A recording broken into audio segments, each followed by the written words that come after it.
Y ahora sí, estamos en comunicación directa con Claudio Lozano, director del Banco Nación. Claudio, Gustavo Idoyaga te habla.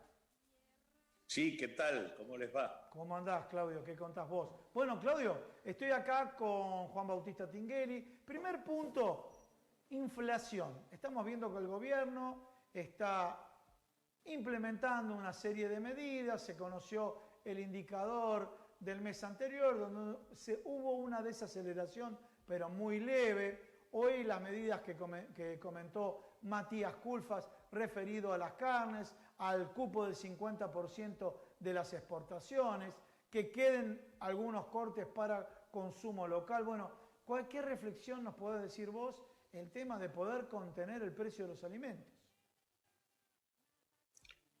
Bueno, la verdad es que creo que es quizás la problemática principal que tenemos hoy en materia económica, porque claramente la resistencia que han ejercido los formadores de precios y puntual específicamente lo que tiene que ver con alimentos, para adecuarse a la pauta de política económica que trazara el gobierno nacional, ha complicado, ha desarmado, diría yo, los objetivos centrales de la política económica.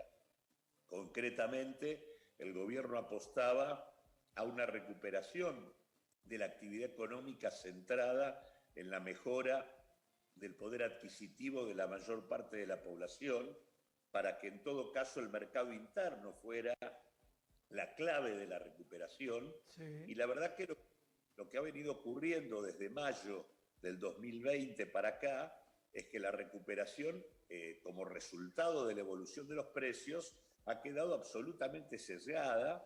El mercado interno sigue planchado porque el poder adquisitivo no se ha recuperado.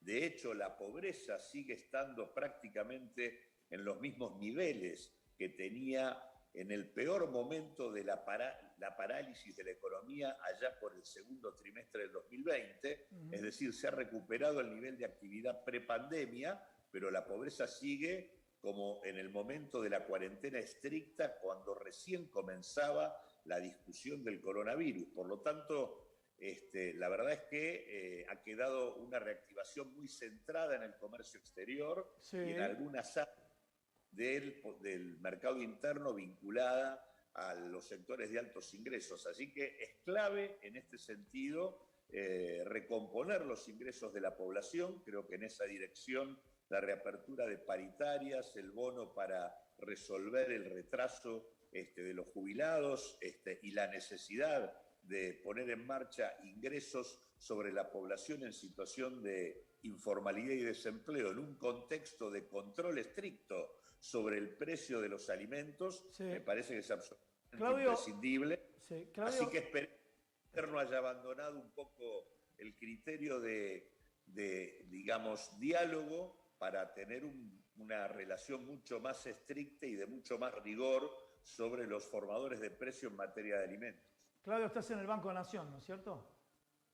Sí, estamos aquí. No, lo veo por la escenografía, no, pero ¿sabes por qué venía la pregunta? Que no estabas viendo Netflix. Pues son las 7. Sí, no. A ver, estamos aquí, no es un dato, rato. Más allá de lo que pudo ser una broma mío, me consta lo que trabajan ustedes para tratar de sacar el país adelante, con todo tipo de medidas. Yo comenté hace 2 semanas el informe que vos presentaste para corroborar, decirle a la gente, justo estamos viendo el rostro de la fuente. Comenté el informe de Claudio Lozano, donde cayeron 22.400 pymes y sin embargo los balances de las grandes empresas alimenticias dieron superutilidades publicados en balances en la Bolsa de Comercio, ¿no? Y mencionamos cuáles eran. Un dato también que es importante recalcarlo porque esto está relacionado con lo que vos dijiste, que por un lado se reactivó la economía, pero se mantuvo constante la pobreza. Y esto se concentró esto corrobora lo que vos expusiste en el informe.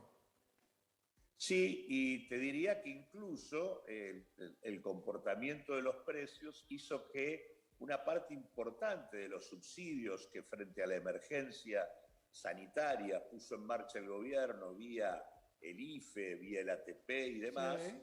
terminara directamente en manos de las propias empresas, Sí, a partir de la repartición de precios. Así que es fundamental el tema acá, y de hecho, bueno, vos mencionaste el tema carnes, y claramente tanto en ese tema como en el tema de la soja, del trigo, del maíz, el tema de arbitrar mecanismos de regulación que diferencien la situación y el comportamiento de los precios a nivel internacional con lo que ocurre a nivel interno, ocupa un papel central. Esto el gobierno no lo ha, manejado, adecuadamente, ha esperado un comportamiento más razonable, cosa que no se ha registrado por parte de los formadores de precios, que pretenden trasladar al mercado interno las ventajas que en todo caso les brindó un mercado mundial que en este sentido les resultaba favorable, pero que incluso además comporta riesgos serios, porque la verdad que lo de, por ejemplo, el tema de las carnes, que ha sido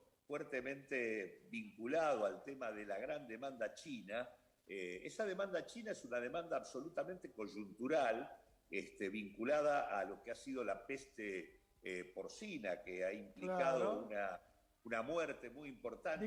Discúlpame, Claudio, el tema de los productos sustitutos. O sea, se reemplazó carne roja por la carne vacuna por la carne porcina. Claro, pero digo, ese reemplazo equivale apenas al 1% del total del consumo, y es un reemplazo absolutamente coyuntural, porque en el momento en donde vos vuelvas a tener la disponibilidad de carne porcina que China efectivamente necesita, van a dejar de consumir lo que hoy están consumiendo. Por lo tanto, que nosotros rematemos vacas, que en la práctica dentro del negocio no es otra cosa que los propios bienes de capital dentro del sector para abastecer a la demanda china hoy, en realidad nos plantea un problema futuro, porque esos precios no se van a sostener. Así que en ese sentido la regulación gubernamental es imprescindible, incluso para mantener un stock de ganado como el que debemos mantener, y que no debe, rematarse en el marco de oportunidades absolutamente coyunturales. Claudio, Juan Bautista te quiere consultar algo. Claudio, te quería hacer una consulta. Hace un tiempo que estamos escuchando que, prácticamente el futuro de los argentinos depende, o el derrotero que tenemos nosotros como nación, depende del acuerdo con el Fondo Monetario Internacional. ¿Cuál es la incidencia en el ciudadano de a pie, el cerrar con el fondo o el no cerrar con el fondo? ¿Cuál es el impacto en las variables económicas? No, yo te diría que la incidencia la tenés hoy. El hecho de que mantengamos las conversaciones con el fondo tiene su traducción en un presupuesto y en un manejo de las cuentas públicas y de la cuestión monetaria de absoluto ajuste que ha venido haciendo el gobierno desde finales del año pasado hasta aquí. De hecho, objetivamente, durante el primer cuatrimestre de este año, prácticamente el déficit primario ha sido cero, en un contexto de mucha dificultad social y de mucha dificultad sanitaria por la envergadura de la segunda ola, a punto tal de que si en el año 2020 la ayuda social equivalió a prácticamente 3 puntos del producto, lo que hoy el gobierno está poniendo en la materia es apenas 1 punto, es decir, la tercera parte. Así que en realidad hoy el tema de que no tengamos un IFE que necesitaríamos o no tengamos un ATP que necesitaríamos para poder apuntalar unidades económicas y para poder apuntalar los ingresos de la población que se encuentra en una situación de deterioro social importante, tiene que ver con la discusión que se mantiene con el fondo. Es como si tuviéramos el acuerdo, aunque esto todavía no se ha dicho, pero la verdad es que tiene un impacto directo sobre las condiciones de vida de la población, porque impacta en términos de limitar la capacidad y la libertad que nuestro país debe tener para manejar los recursos públicos en función de las necesidades que tenemos. Y en materia energética, Claudio, ¿cuál es tu mirada en cuanto al aumento de tarifas? Sé que vos has propuesto siempre la segmentación. ¿Cuál es tu visión en el presente y en el futuro con relación a este tema? Mirá, yo creo que, más allá de que la segmentación es absolutamente imprescindible, porque, los bolsillos de los hogares argentinos, de la gran mayoría, tienen dificultades para afrontar incrementos tarifarios. Digo, acá lo que hay es una necesidad de replantear el sistema energético y eso exige, digamos, un papel del Estado mucho más relevante dentro del sector. En este sentido, sigue siendo imprescindible la nacionalización plena de YPF para que sea la herramienta rectora dentro del sector energético. Habría que discutir algo que todavía está en manos del ENRE, que es el tema de la venta de Denor, que es la principal distribuidora de energía eléctrica de la Argentina, fuertemente endeudada con el Estado argentino y que el Estado debiera retomar bajo su control prácticamente sin poner un peso. Y en ese marco, digamos, yo te diría que el tema de la rebaja de los subsidios tiene que hacerse directamente sobre la base de una discusión con los generadores, que digamos con el capital privado que tiene control sobre las actividades de generación, más que sobre la base de trasladarle a los consumidores,